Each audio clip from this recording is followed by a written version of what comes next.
Certo, agora a gente vai trazer um destaque internacional muito importante, mas está diretamente ligado a uma situação que envolve uma pauta que tem gerado muita polêmica no Congresso Nacional, sobretudo na Câmara dos Deputados.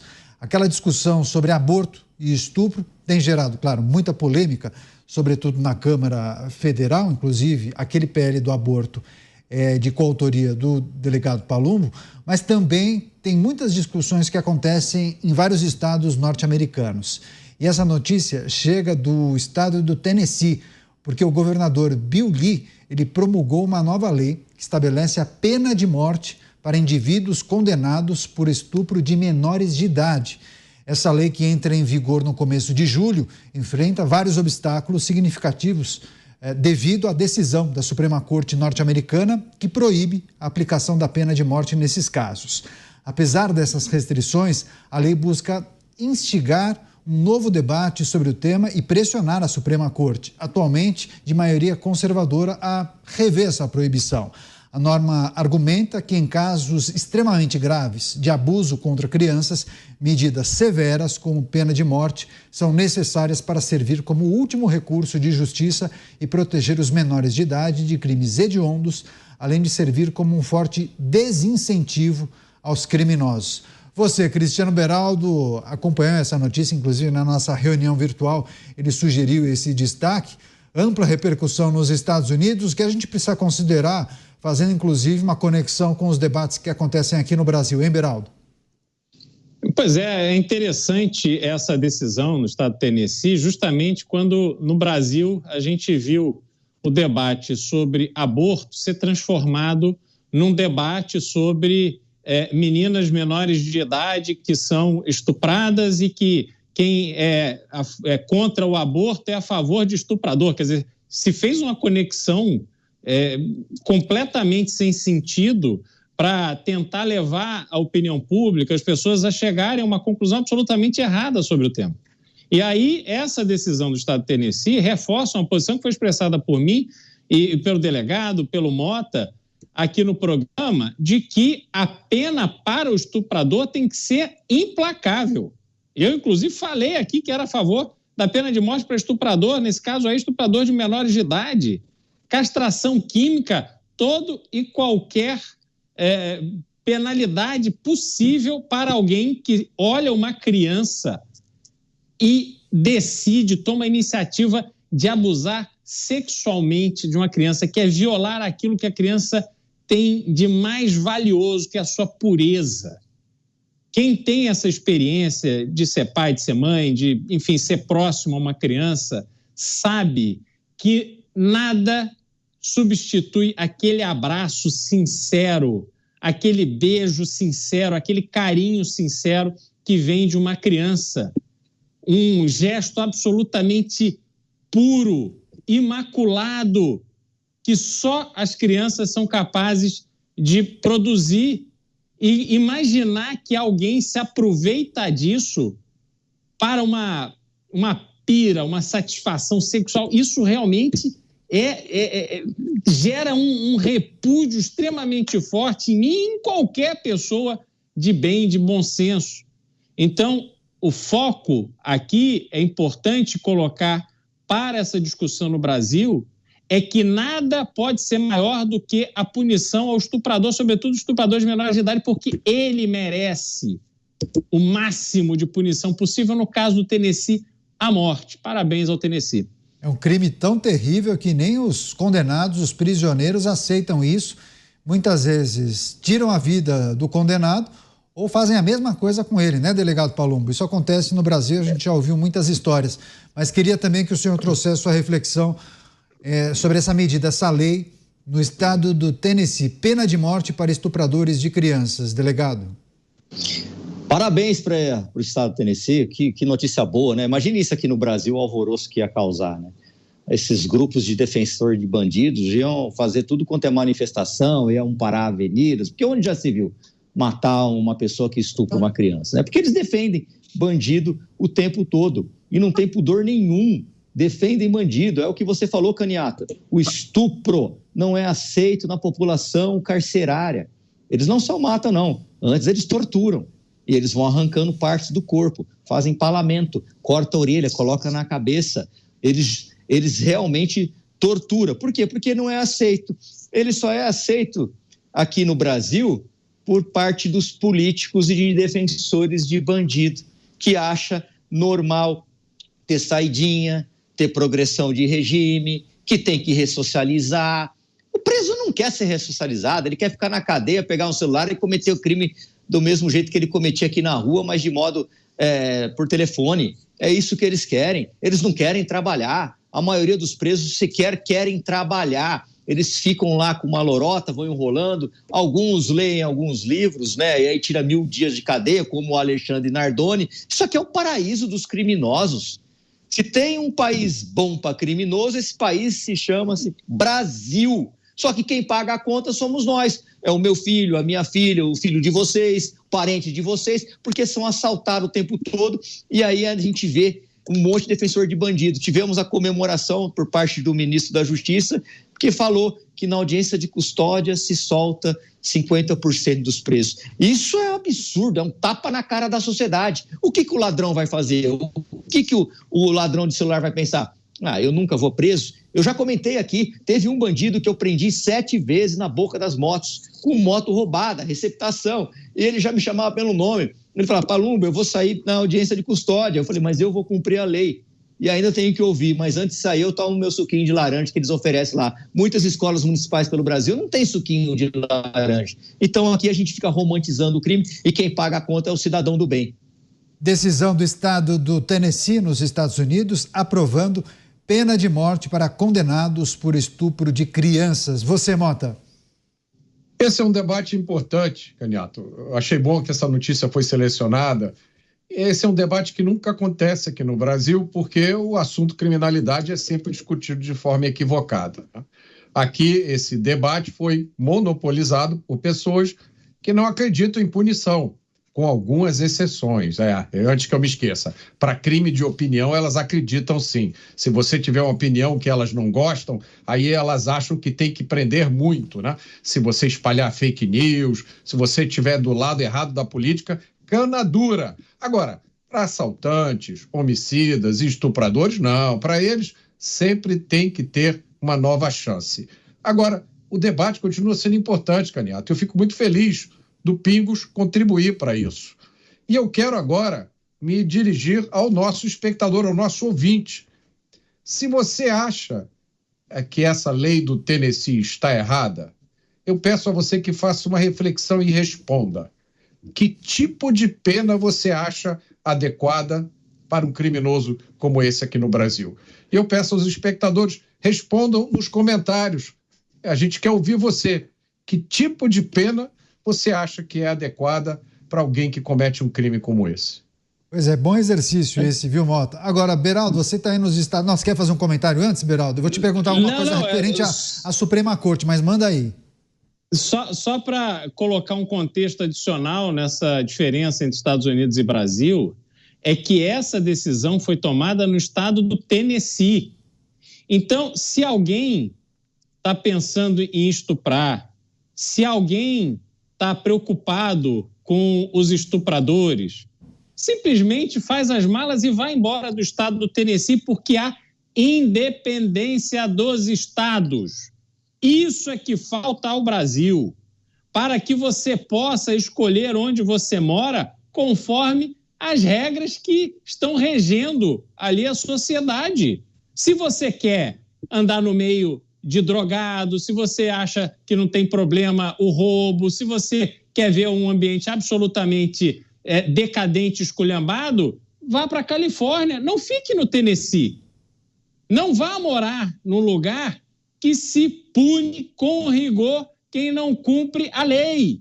Agora, se você quer morar num lugar seguro, se você quer ver que seus filhos estão protegidos do assédio, da violência que pode ser cometido contra crianças, aí você considere morar no estado do Tennessee.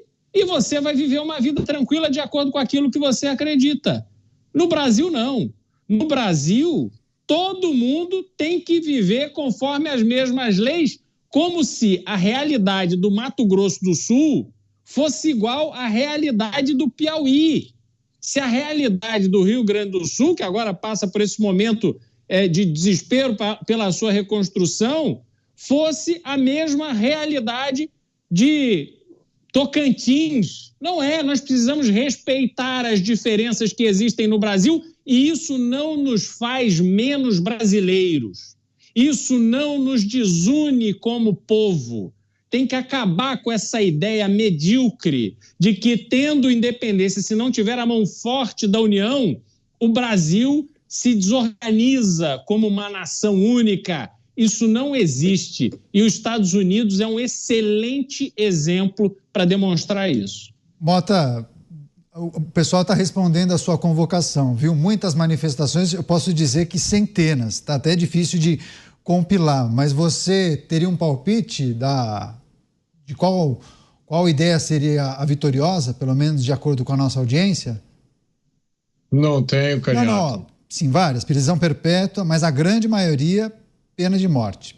Pena de morte, certamente, em primeiro lugar. Algumas pessoas defendem prisão perpétua, mas a maior parte das justificativas é que esse é um crime bárbaro, horrível, é uma pessoa deplorável e então eles entendem que a pena de morte é a pena mais adequada para um crime como esse. Enfim, certamente, acho que centenas de pessoas já responderam.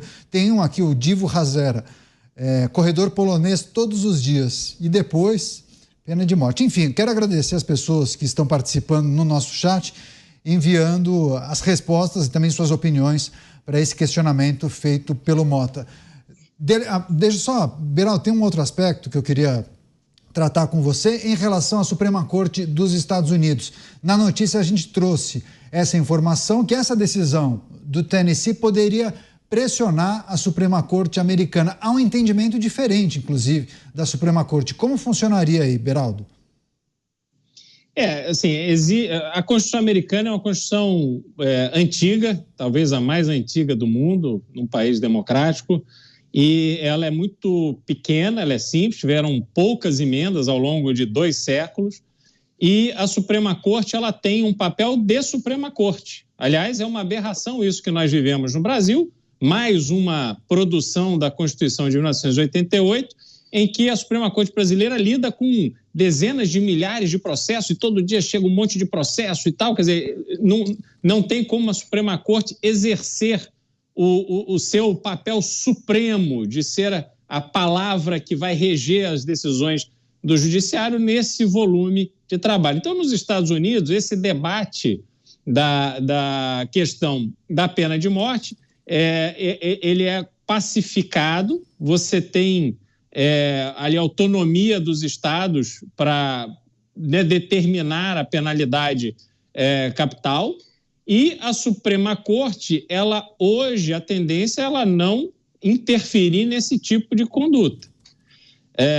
E provavelmente a configuração da Suprema Corte, ela não tende a ter uma alteração significativa, porque tudo indica que o próximo governo também será um governo republicano, um governo conservador, que vai preservar essa autonomia dos estados e essa interpretação que já está consolidada. Então, o debate, claro, sempre os democratas tentam buscar um amparo na Suprema Corte, criar uma polêmica quando tem uma notícia dessa, mas no fundo não tem muito o que eles fazerem não, Canhato. Eu acho que isso aí prevalece e vai ser consolidado. Agora, Mota, trazendo mais uma vez as respostas que nós lemos aqui, ou pelo menos esse compilado. Maior parte defende pena de morte para crimes como esse, né? Estupro de crianças, pena de morte. Outros defendem prisão perpétua. Ninguém defendeu aqui, por exemplo, 20 anos de reclusão, 30 anos de reclusão, 40 anos. Não. Eles defenderam ou pena de morte ou então prisão perpétua.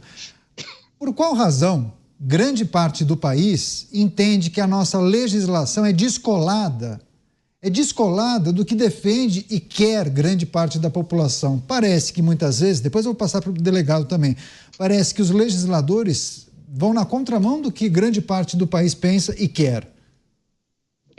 Não é só aparência, Canhato, é a realidade.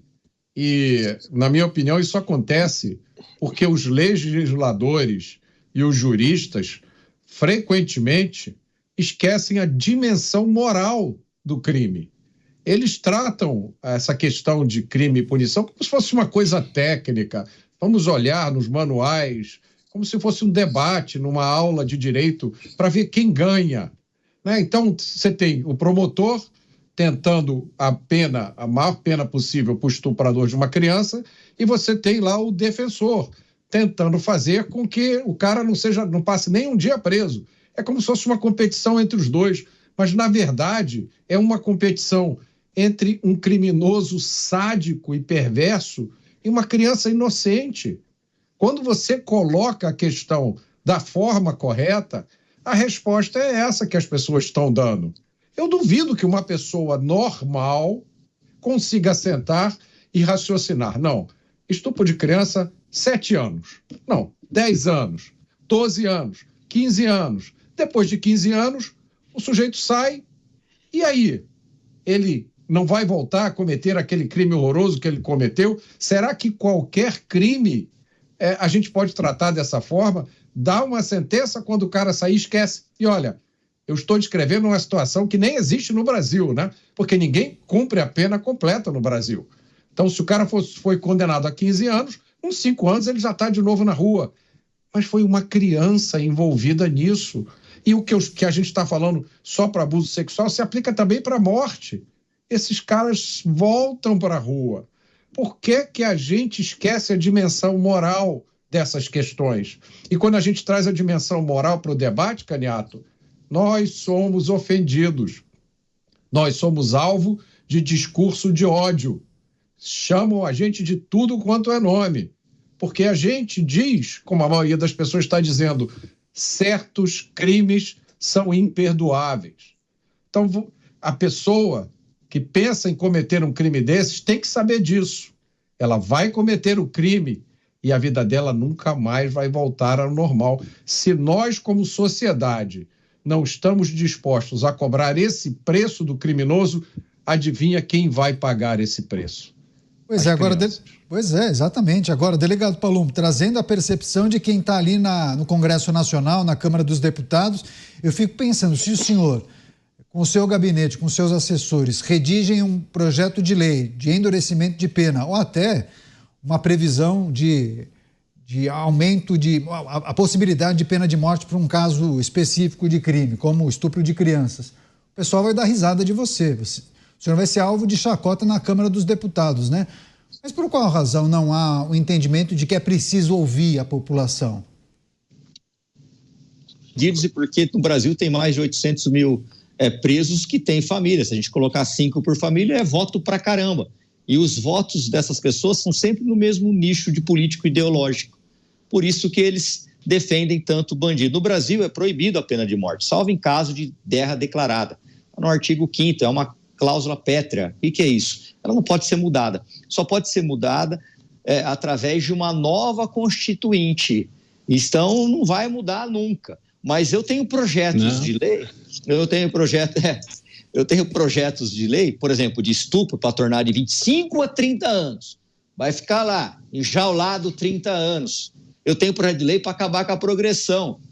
Pergunta se alguém desses defensores de bandido e dos mesmos partidos assinam comigo uma coautoria. Eu abro para eles. Não assinam de jeito nenhum. E eu vejo, eu sou prova ocular, porque todas as vezes que tem um projeto de lei para se aumentar a pena, para acabar com benefício, eu vou lá e tiro foto do painel. E é exatamente por isso. E o painel, o que tem o painel? Tem as orientações partidárias de todos os partidos. Eu tiro foto e depois tiro foto das votações individuais de cada um e coloco nas minhas redes sociais, porque o político tem que se posicionar. Mas muitas vezes eles fazem um acordo ali para ter uma votação simbólica e aí a gente não é possível fazer isso.